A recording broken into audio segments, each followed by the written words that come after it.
Good morning to all of you. मैं Ashwini Kumar, university department of philosophy, Kolhan university Chaibasa. मुझे आज 6 semester के बच्चों को पढ़ाना है और जो विषय मुझे दिया गया है वो विषय है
विषय का शीर्षक है धार्मिक विश्वास के आधार, तर्क बुद्धि, आस्था एवं दैवी प्रकाशना। ये फिलॉसफी ऑफ रिलीजन का एक यूनिट है और इस यूनिट में हम मुख्यतः यह देखने की कोशिश करेंगे कि जो हमारे रिलीजियस बिलीफ्स हैं उस रिलीजियस बिलीफ में ये जो 3 विकल्प दिए जाते हैं, इन 3 विकल्पों के बारे में हम दार्शनिक दृष्टि से क्या विचार कर सकते हैं। सबसे पहले मैं फिलॉसफी ऑफ रिलीजन की तरफ आप सभी को ले चलूँगा और फिलॉसफी ऑफ रिलीजन में यह बताने की कोशिश करूँगा कि दर्शन और धर्म दर्शन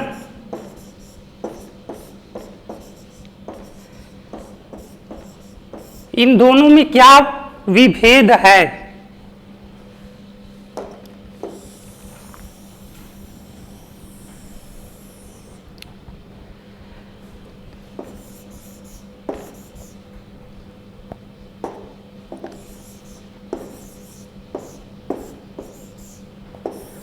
दर्शन क्या है?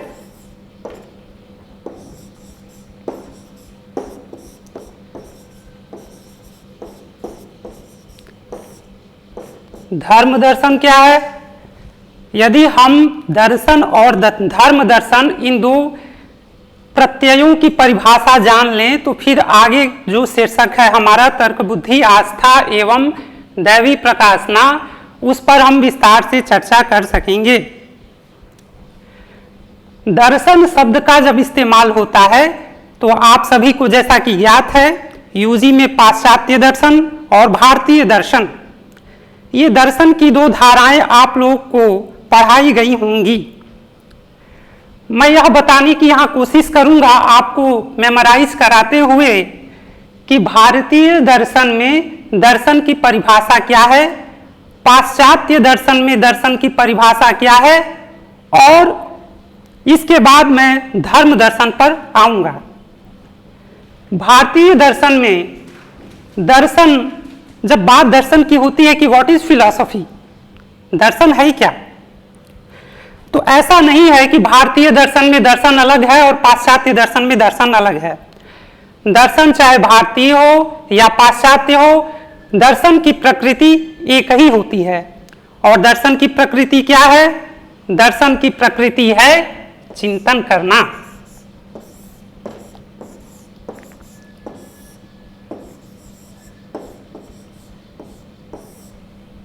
थिंकिंग करना, विचार करना, वैचारिक जो हमारे प्रत्यय हैं उन प्रत्ययों पर विचार करना ही एक दार्शनिक का कार्य है। लेकिन भारतीय और पाश्चात्य दर्शन में जो ये विचार प्रणालियां हैं, इन विचार प्रणालियों में एक मतभेद भी है। भारतीय दर्शन में दर्शन की परिभाषा दी गई है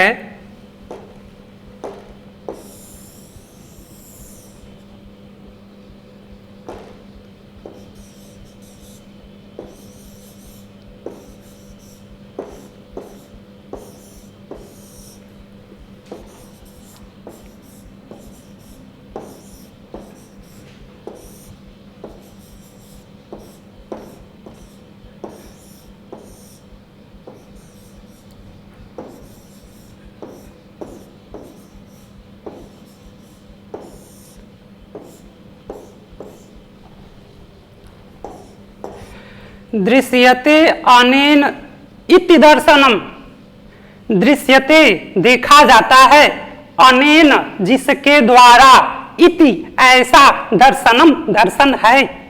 कहने का मतलब यह है कि भारतीय परंपरा कह रही है कि जिस माध्यम से, जिसके द्वारा देखने की चेष्टा की जाती है वह दर्शन है। प्रश्न यह उठता है कि हम किसके द्वारा देखते हैं? विचारों के जगत में दार्शनिक किस माध्यम से वैचारिक प्रत्ययों की परीक्षण करता है, वैचारिक प्रत्ययों को देखता है? क्योंकि जो हमारा बाह्य जगत है, बाह्य जगत में इंद्रियों के माध्यम से हम अपने विषयों को देख सकते हैं। हम कुर्सी देख सकते हैं, हम टेबल देख सकते हैं, हम वृक्ष देख सकते हैं। वहाँ माध्यम हमारी इंद्रियां हैं। हम आंखों के माध्यम से देख सकते हैं, नाक के माध्यम से सुन सकते हैं, कान के माध्यम से सुन सकते हैं, लेकिन विचारों की जब बात होती है तो उस विचार जगत में हमारे पास क्या माध्यम है? What is the medium?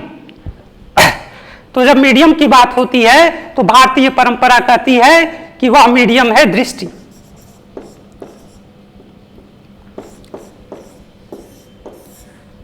ये दृष्टि क्या है? यह दृष्टि किसी भी विषय को देखने की कला है। और ये कला हमें कैसे प्राप्त होती है? ये कला हमें प्राप्त होती है वैचारिक ढंगों में उतरकर। जब हम विचारों में उतरकर किसी विषय को देखने की चेष्टा करते हैं तो हमारे समक्ष एक दृष्टि बनती है और उसी दृष्टि के माध्यम से हम किसी विषय के संदर्भ में कोई अपना मत प्रस्तुत करते हैं। यही तो दर्शन है, दर्शन की यही परिभाषा है। लेकिन यहां तो मैंने कह दिया कि दर्शन एक दृष्टि है भारतीय परंपरा में, लेकिन पाश्चात्य परंपरा में क्या है? आइए उसे भी देखते हैं।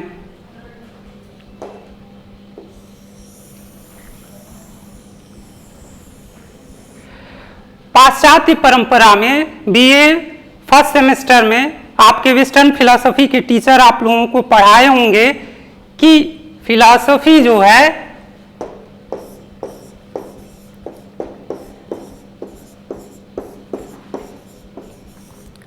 फिलॉस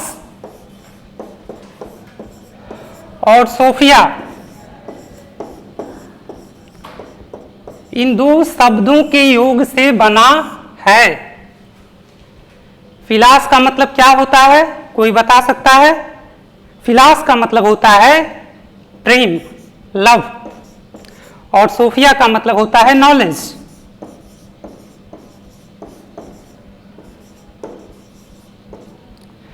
Sophia means knowledge, philos means love, ज्ञान के प्रति प्रेम। ज्ञान के प्रति प्रेम को पाश्चात्य दार्शनिक परंपरा कह रही है कि हम दर्शन कहेंगे। और भारतीय परंपरा की परिभाषा हम लोग देख चुके हैं, पाश्चात्य परंपरा की भी परिभाषा हम देख चुके हैं। जो मुख्य चीज है हमारे आज के विषय को लेकर, उस मुख्य चीज पे हम यहाँ थोड़ा सा नोटिस करेंगे। वो चीज है नॉलेज। इसी नॉलेज को आधार बनाकर आज हम अपने विषय का अवलोकन करेंगे, हम अपने विषय को देखने की कोशिश करेंगे। तो आइए देखते हैं।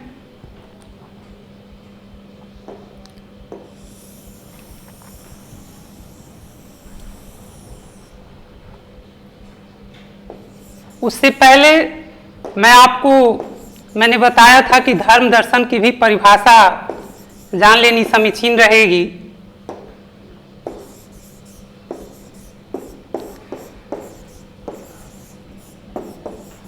अब चूंकि दर्शन की परिभाषा दोनों दार्शनिक परंपराओं में अलग अलग है, इसलिए धर्म दर्शन की परिभाषा भी अलग अलग बनेगी। भारतीय दृष्टि से धर्म क्या है? तो धर्म जो है भारतीय दृष्टि से धर्म दर्शन धर्म के प्रति एक दृष्टि है। पाश्चात्य दृष्टि से देखने की कोशिश करें तो पाश्चात्य दृष्टि से धर्म क्या है? पाश्चात्य दृष्टि से धर्म के बारे में कुछ जानना है, क्योंकि नॉलेज का मतलब होता है टू नो।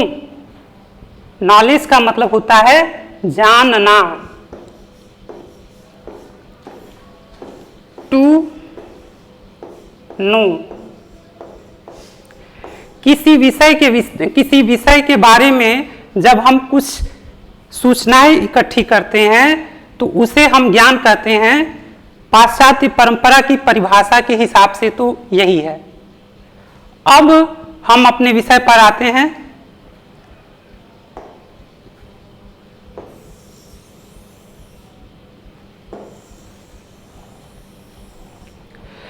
हमारे विषय में सबसे पहले धार्मिक विश्वास,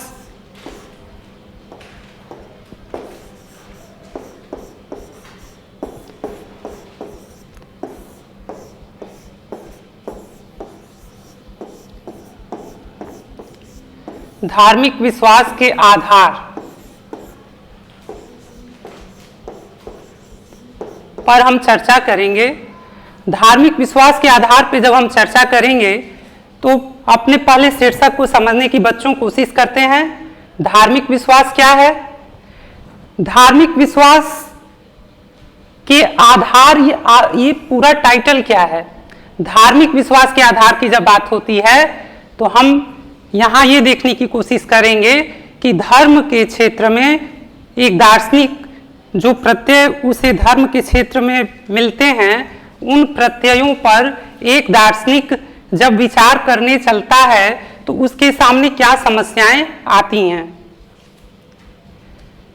धार्मिक विश्वास शब्द से ही ऐसा लगता है कि धर्म के बारे में जब बात होती है तो जरूर ईश्वर आएगा,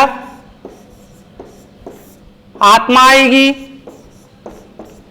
स्वर्ग आएगा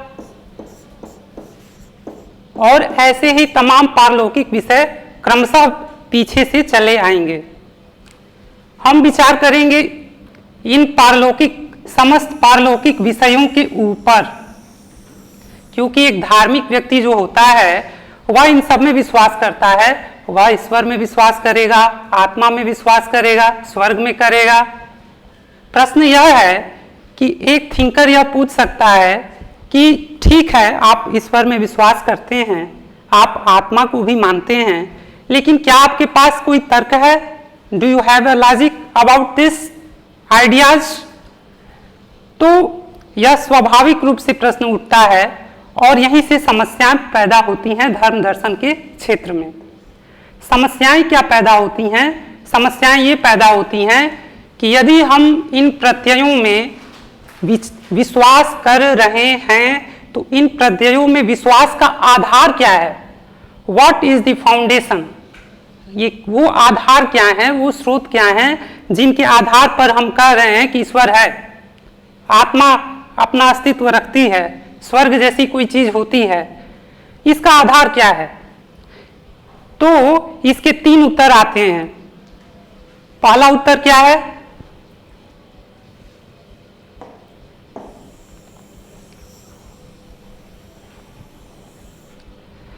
पहला उत्तर है तर्क बुद्धि।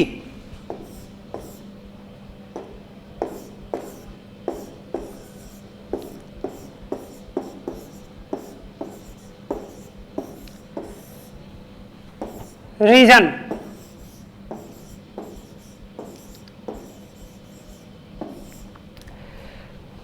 दूसरा जो उत्तर आता है विचारकों के एक वर्ग द्वारा, वो दूसरा उत्तर है आस्था।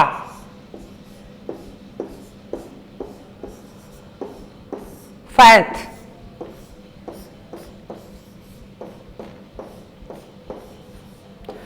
तीसरा उत्तर अंत में जो आता है वो तीसरा उत्तर है दैवी प्रकाशना।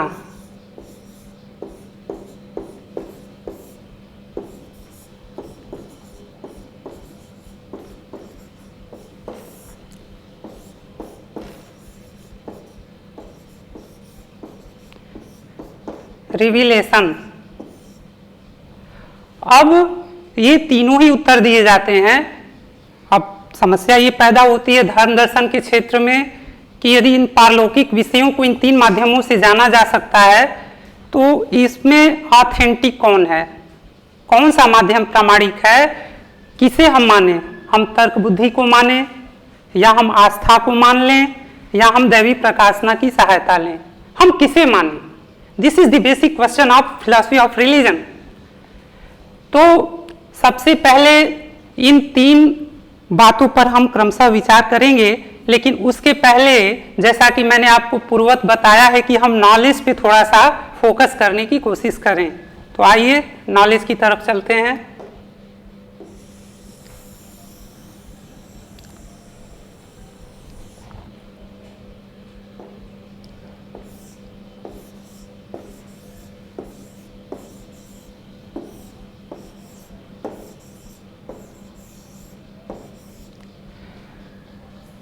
जब हम कहते हैं ज्ञान, नॉलेज, तो नॉलेज जब हम कहते हैं तो नॉलेज से एक बड़ी समस्या पैदा होती है। और वेस्ट में जब से पुनर्जागरण हुआ है, पुनर्जागरण होने की वजह से एक समस्या पाश्चात्य जगत में आई है और उसका सामना जो है पश्चिमी दर्शन को भी करना पड़ा है। पाश्चात्य जगत में जब रिनेसा हुआ तो पुनर्जागरण के दौरान सबसे जो स्ट्रांग फैक्टर था वो स्ट्रांग फैक्टर थी साइंस।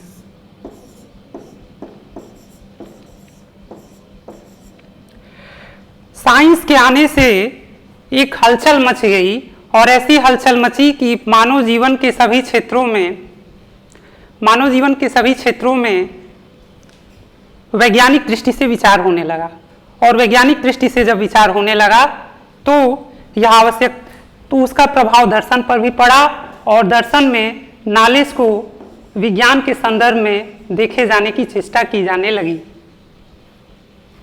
और इसका परिणाम ये हुआ कि जो ये 3 माध्यम थे, रीजन, फेथ एंड रिविलेशन, इन्हें भी इन्हीं रूपों में देखा गया। तो अब समय की कमी के चलते हुए हम अपने टॉपिक को समेटने की कोशिश करेंगे।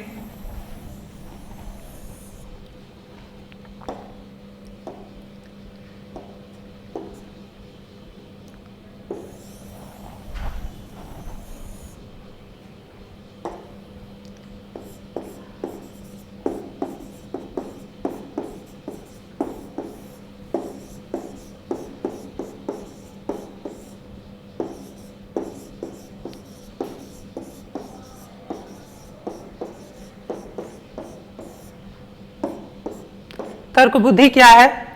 तर्क बुद्धि का मतलब यह है कि हम इन पारलौकिक विषयों पर अपने बुद्धि के माध्यम से निर्णय लेंगे। यदि हमारी बुद्धि को यह लगता है कि इन्हें मानने के लिए हमारे पास तर्क संगत आधार नहीं है तो हम इसे मानने के लिए बाध्य नहीं हैं। दूसरा जो ऑप्शन आस्था है, आस्था में ये बात कही जाती है कि यदि हमें किसी पारलौकिक सत्ता में श्रद्धा है तो इसके लिए किसी तर्क की आवश्यकता नहीं है। और अंत में दैवी प्रकाशना है। दैवी प्रकाशना को जो विचारक मानते हैं वो कहते हैं कि यदि आप तर्क बुद्धि को नहीं मानते हैं, आप आस्था में भी विश्वास नहीं करते हैं, तो अंततः आपको बाध्य होकर दैवी प्रकाशना में विश्वास करना पड़ेगा।